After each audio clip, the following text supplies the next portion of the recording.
ชื่อลาบบ่ลุงแม่นค่อยๆสิลาบมากินเนาะเอาไปหาลุงเฮิมไปลุงเฮิมสิชื่อลาบบ่แม่นเจ้าเลยชื่อให้ค่อยลาบไปเอาย่างไปหาลุงเฮิม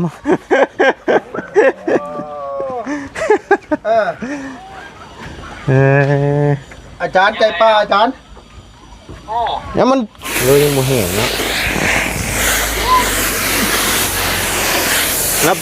รับไปพูดมาเบิดแล้วบอลนี่นี่เข่าหูแต่ตอนนั้นตอนฝนยังไม่ถึงตกตอนฝนตกเลยก็เลยบริจาคเลย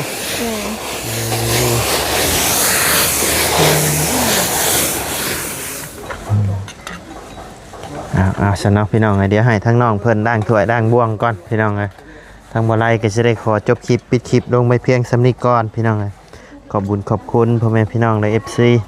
เบิร์ดผู้ทุกคนเนาะที่เข้ามาติดตามนะครับส้มทั้งสองบ่ไลเนาะสำหรับคลิปนี้ไปเด้อพี่น้องได้สบายดีเด้อไป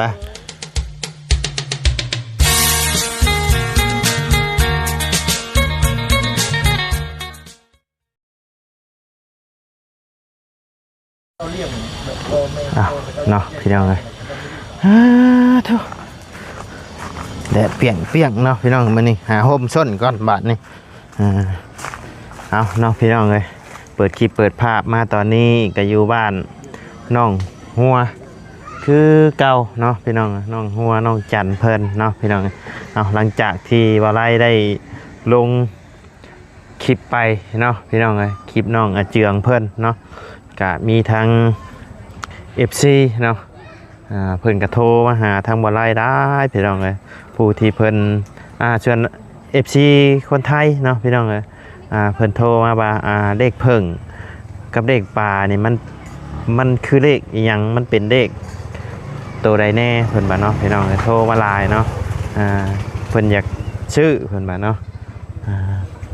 กะเลขเพิ่งนี่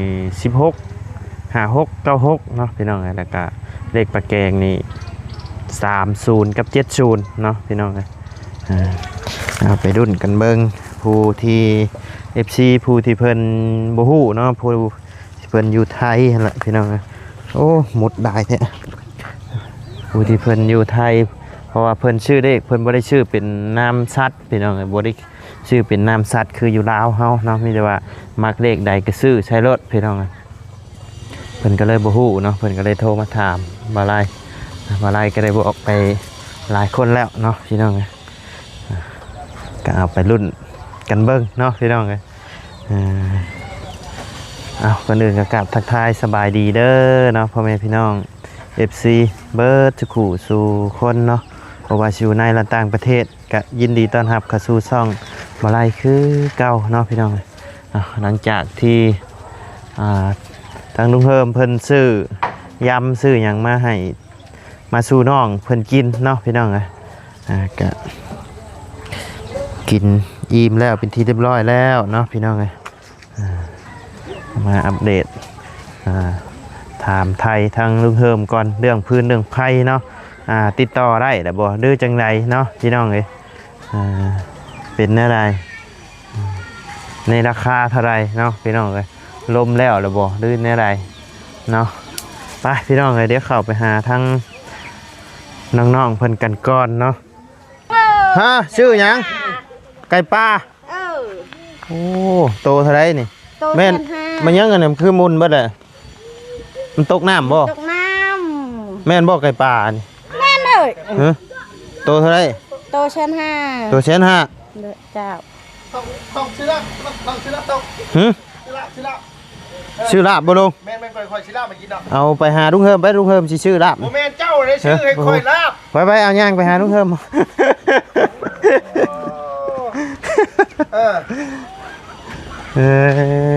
อาจารย์ใจปลาอาจารย์แล้วมันตัวละ150,000เห็นป่ะอุ้ยอ้วนดิน้อยแท้ว่า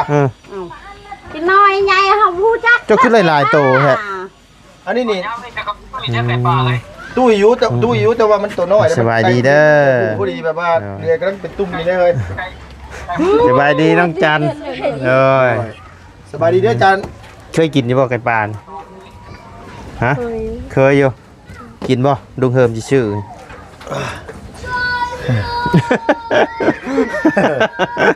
กินอิ่มแล้วเนาะ เอามาแรงได้เฮ้ย แรงเด้ อ่ะก็กินนี่สิลูกคนนี่ได้นี่ ตัวเท่าไหร่ ตัวละแสนตัวละแสนห้าตอนเพิ่นเนี่ยแล้ววันไรเลยซื้อลาบ ตัวละแสนได้บ่ ได้เลย บ่ได้ครับ เอาสองตัวนี่2,500,000 ตัวละแสน เอาตัวละ1,500,000 ตัวละแสน ตัวละ1,500,000ก็2ตัวก็ชุดลุ้นนอนเนาะหัวเนาะ ลด50,000ดิ หัว10,000นี่ ตัวละแสนน้องเลยน้องหัวเจ้าหาต่อน้ำลาวแน่เจ้าคนบ้านเดียวกันนะ เนาะ ต่อ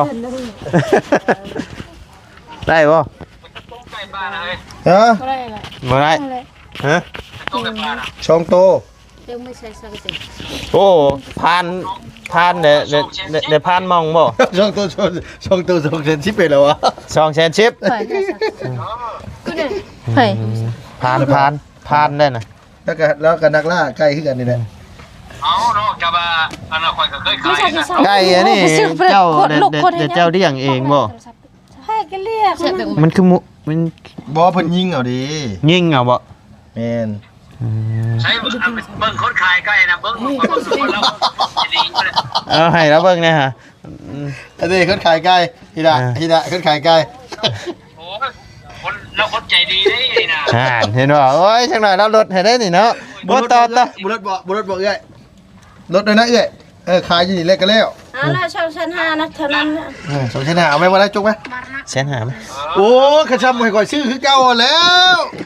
มาไปจับก็หายได้แล้วขจับก็หายได้บ่เด้อ คันชื่อไก่บ่ได้กินได้หมูกระทะ บ่กินก็ได้นะบ่กินก็ได้คอยฮู้เลยว่าคอยบ่ได้กินอยู่หรอกหมูกระทะบ่ได้นะชื่อไก่ดิ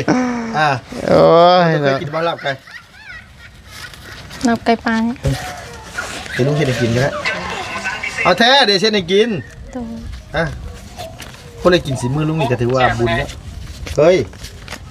ว่าจะแซ่บอ่ะ แน่นั่นแหละจังหวะตอนแรงเพิ่นแหละว่าได้ไปไปใช้ละได้บุรุษกว่านี้ด้วยบอกเลย อ๋อเราลดเลยต่อเราหลายกว่าข่อยอยากอายได้ข่อยบัดนี้เนาะต่อเราหลายพวกบ่ต่อกันญาติลุงไงแล้วต่อเราลดให้50เลย ได้ 1 2 3เอาบ่ชองได้บ่ เอาผู้ชองเลยให้ซื้อตัวเดียวกับคลั่มน่ะเนาะ น้อย ได้ 2แสน อันว่าตัวกระลาบตัวนั้นกับปิ้งยุบ ซ้ำนี่แหละว่ายาวได้ คิดฮอดข่อยบ่ไปมัดเข้าให้แน่ไปได้สิโอนเงินให้นี่ไปมัดเข้าให้แน่ฮะเฮ้ย ว่านะกูตัดข่าวว่าที่3ให้นั้น ก็ขายอยู่ทางวัดเซน ฮะจะว่าได้ยัง ว่าเขาขายอยู่ทางบ่ได้ดอกตัวเซนห้า เขาขายตัวเท่าไหร่ ได้ประมาณเซนนึงเนาะ บุคือการเป็นทั้งมันไก่ปลาเนาะบุคือไก่บ้านทั้ง ไก่ป่ามันแซ่บ ไก่ ได้ ป่าเลยนะไก่บ้านเลย ทั้งไก่บ้านทั้ง เพิ่นไปเอานี่เพิ่น ไม่เห็นบ่ไก่ป่า แม่นไก่ป่าแม่นถามก่อยนี่นะก่อยก็นักล่าจ้ะ แม่นบ่ลูก แม่น เจ้าบ่ต้องจี้มานี่เด้อมัน บ่จี้กับบ่จี้หรอกจี้เส้นหน้าขาวๆเจ้าน่ะ มันจี้มา มัน ใช้ ก็ ไก่ เลยเราจะปุ๋ยนะลูกหมดขนตัวน้อย มันอ้วนซำนี้แหละ มีแต่เฮ็ดได้ต้มน้ำลวก บ่ต้ บ่ มก็ได้ลวกก็ เอาเจ้าจัดการได้จ้ะ เดี๋ยวค่อยให้ดี โอเค โดยช่วยค่อยดีนะ พักหญ้าได้ค่ะมีอยู่บ่ต้องออกไปชื่อได้เนาะ จุ่มน้ำแล้วก็จุ่มไผ่ทิ่มของไผ่แล้วเนาะ เฮ็ดแล้วก็ทิ่มลงซานบ่ จุ่มคนมันคนจุ่มน้ำแล้วก็ไปทิ่มของไผ่ลงคนปล่อย ผักบัวผักหอมอย่างเงี้ยนะมีแล้วบ่อ๋อมีโอ้คัก เขาครัวมีบ่นะ เขาคั่วตำเอาเองอะนะ โดย มันยากดอก นะครัวตามเองเนาะ โดย เส้นให้งัวกินซื้อดอกไม้เนี่ยให้ โอ้ ยิ้มให้ ค่อย แม่ บ่ได้กินแต่หึงอะได้ไก่ป่านี่ มื้อนี้ได้สิได้กินแหละเฮ็ดนั่นแหละอาจารย์จุ่มเนี่ยเผาไฟเลยลุกได้บ่ จุ่มน้ำแล้วก็ไปเผากับโคตรแล้วก็ลบผลปล่อยออก คันลุกเลยก็ได้แต่ว่าเด็กเอายามนี้มันคือมันแต่ว่า เอ้าเดือน11 12นะข้าวไหม้ปลามัน โอเคเดี๋ยวเช็ดเองยากเนาะ โอ้คันเจ้าบ่เฮ็ดนี่ผิดกันเนาะลุงไง เดี๋ยวเช็ดเองนั่นละปากบ่แห้งนั่นนี่นะ อันนี้กันบ่เฮ็ดนี่ผิดกันเนาะมันนี่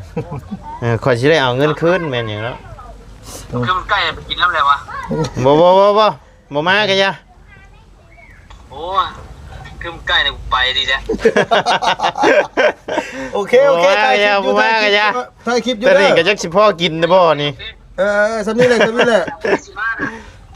ให้เจ้าเศร้าคิดฮอดข่อยก่อนข่อยสิเมื่อคันจะเมื่อตอนที่เจ้าคิดฮอดข่อยเปลืองเงิน โอเคจะมาดุงมา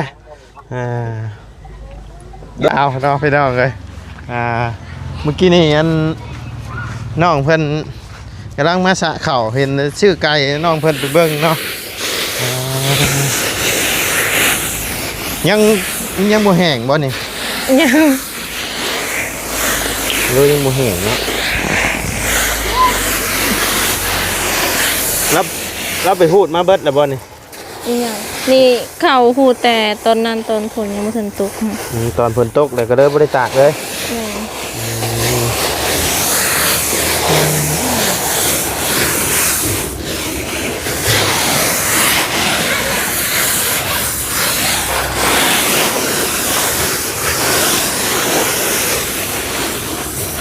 ใครอยู่วันนี้มีผู้เดี๋ยวมีผู้ซอยมาเด้อเนาะ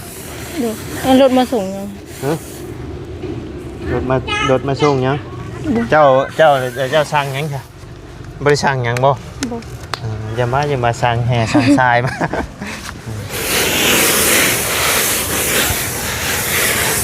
ก็ถึงกันไปตักน้ำในทางออกดีกว่ารถพวกนี้พี่น้องในทาง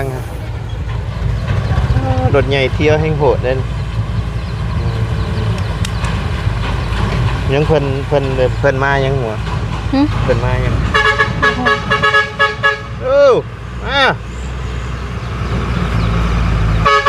เพิ่นสั่งแห่สั่งทรายบ่ไปอย่างต้องอยู่เพิ่มเนาะ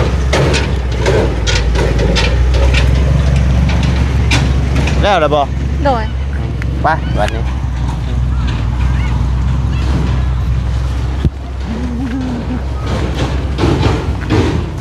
แล้วหรือเปล่าลุงแล้วหรือเปล่า เย่มหอนกับบุญเต อันแล้วยังแล้ว พวกไก่นะ กันน้ำหอม มียังนะ น่าจะมาเหรอ สั่งเครื่องมาหอมขวดน้อยสำนีก้อยนี่ ใช้ช่างเครื่อง นี่นะ ใช้มาลองไอ้ลองกินนะเหือมันยังออกเลย สิผ่านหมดดิ มีนี่น้ำหอมเลย มีผ่ายแถมผ่ายผูกแขนมาน้ำอีก โอ้ บ้าดำเนี่ย อันที่สั่งนี่สั่งเอาฝ่ายผู้แค้นเนาะบ่ได้เป็นสั่งเอาอันว่าน้ำหอม อันที่อันนั้นสั่งกล่องซุ่มค่ะบัดฮอดละ โมแมนบ่ น่าจะมา มัน เหรอ คือยังค่ะ โบ้คือกัน บอกน่าจะมาเหรอ แนวทางกี่เฮ้ แต่น่าจะ ขึ้นหน่อยฮะ โบ้คือกันแต่ว่ากล่องซุ่มเอา ซุ่มในไอ้ แมนเขาลุ้นกันครับ บินเห็นบ่ แมนจัดให้มันนั่ง ซุ่มน้ำพริกวิทย์บ่ แมน บ่แมน ข่อย โมเมนต์บ่ บ่ น้ำของบ่วิน สดกันไอ้มือไอ้พาเสร็จตับ ข่อยเอฟติด กูจะบนถึงเปลี่ยน อันหนึงข่อย ติดยังน้ำหอมบ่ ครีม คอยว่าสิเอฟรถอยู่มื้อน่ะเอฟบ่ได้ จัดละสุด บ่ทัน เสีย เอฟติดอันหนึงข่อยนะบ่ได้จ้อยเอามาแกะโดดโชคดีครั้งต่อไปว่ะโอ้ยว่ะบ่จังเลยตกใจว่าบแล้วใช้ฟืนไฟเฮาได้ดงพอดใช่นะ แม่แล้วนี่อยู่ บ่นะอันไฟนี่นะ อ๋อไฟฟ้านี่บ่ โดย ยังบ่ทันได้ดำเนินงานอยู่ เอ บ่เสียงเราอันว่ายังหาเบอร์เขาเจ้าบ่พออยู่ กันมา อันนี้สิติดต่อทั้งเบาเสียงเอาเข้าเฮือนน้องมาน้องทายกันนะ โดย แล้วมันจวดจาดแน่ ได้ยินทางอาจารย์ว่าอยู่ว่าไว้เนาะ แม่นมันไว้แน่นะก็สิเอาเข้าในนี้ก่อนเพราะว่าผมว่านี่มันตัดต้นขี้เล็กลงเบิดแหละ โดย ตัดลงเลยเอาไฟเข้าให้เราเนี่ยเป็นเรื่องนะพี่น้ เป็ อน ง เรื่องเลยเนาะ เอาแห้งแน่เอา เนี่ยอยู่อะ เพราะว่า ตอนแรกผมอันนี้เด้ค่ำเลยเนาะข้าวเดียวเลยเนาะ แม่น คือเห็ดไก่ปลาแล้วมืดซุ่มพอดีหมดเลย คำพอดีข่อยยันได้ลุยกิโตหมอกคือเมื่อคืนนี่อยู่ โอ้ย บ่เป็นหยังปกติมีแต่ให้แม่เราเฮ็ดให้กินมื้อนี้เฮ็ดให้แม่แล้ว มื้อนี้เจ้าสิเฮ็ดบ่มื้อนี้ โอ้ขอยเฮ็ดเองมื้อนี้น่ะ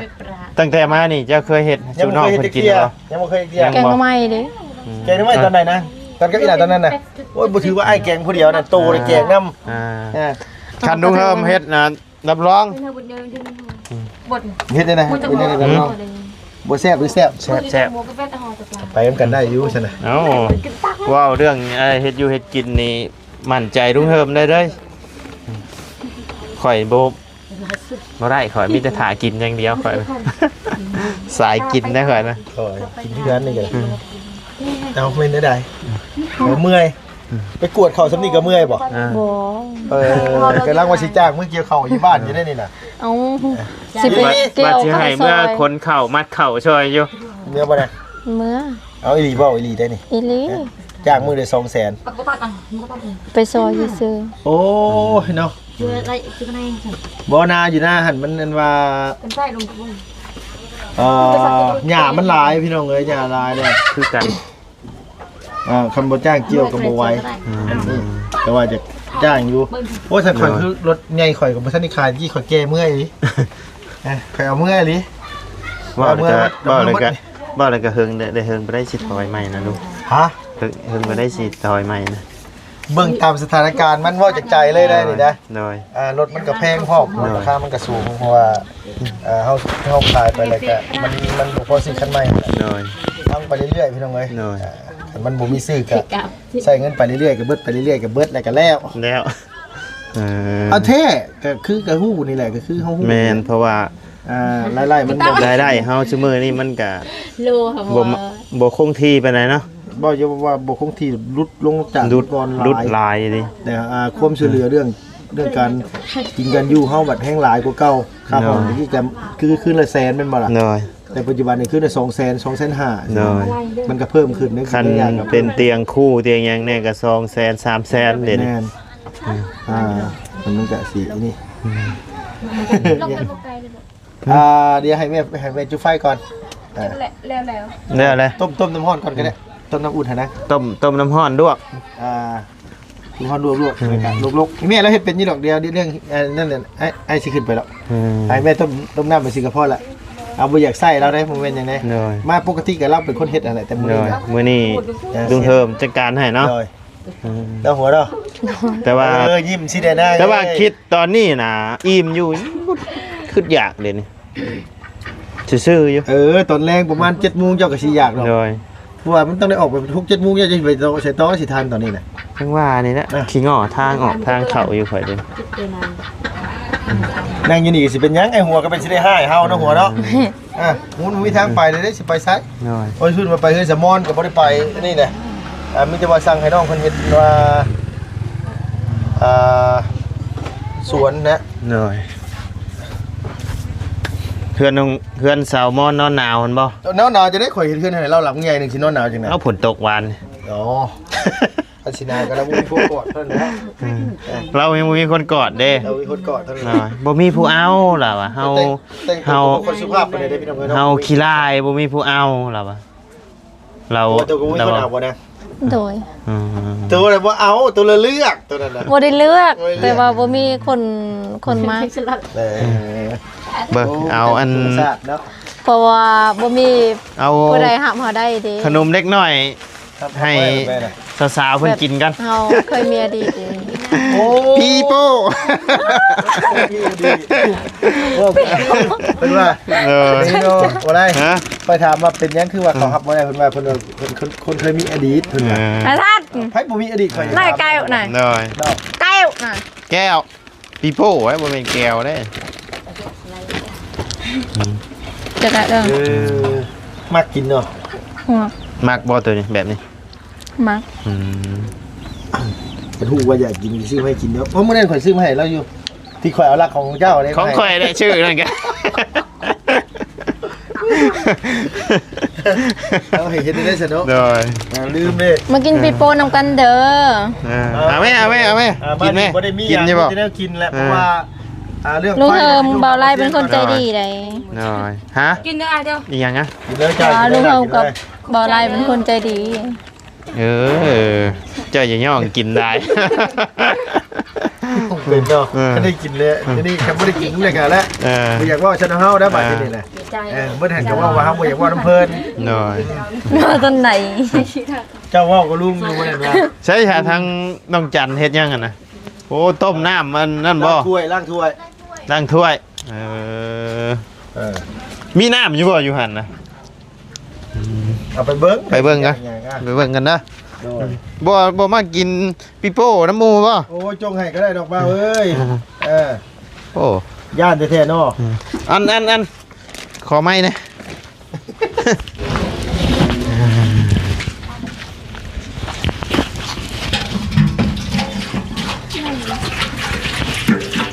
โอ้ยเนาะ น้ำกินด้วยแล้วนี่ ถามไอ้เอ้ยจะดูน้ำกินหรือน้ำหยังนี่น้ำหยังกระล่างด้วยนะ เอาน้ำดี เอาน้ำนี่ใช่เอาคือผมมาล่างฝั่งนี่เลยใช่มาล่างอยู่ฝั่งนี้ ๆถอดเอาน้ำแบบ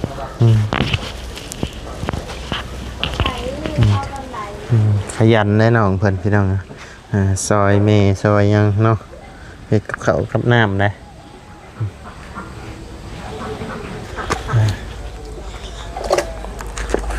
อันนี้น้ำพลที่โต้งไว้หันบ่ แม่น อดใจรออีกบ่โดนดอกเดี๋ยวก็ได้น้ำใส่ละเดี๋ยวทางทีมงานเพิ่นขึ้นมาให้ครบก่อนพี่น้องเลย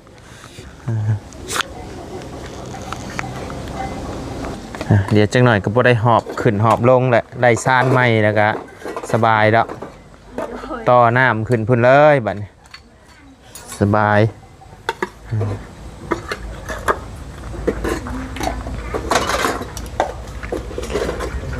ถ้วยบ่วงอยู่ในเฮือนมีซำนี่บ่น้องจังยังมีอยู่บ่ โดย เอาจัดการเด้อเอาข้างห้องน้ำไปแหละพี่น้องเลย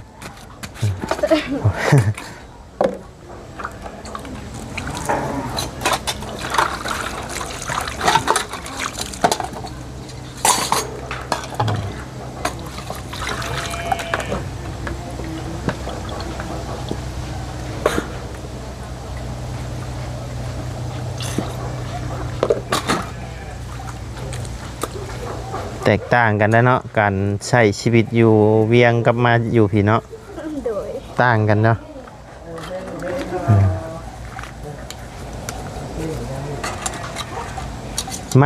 มาแต่ก็คิดอยากไปอยู่บ่ ขึ้นอยู่ คิดอยู่ โดย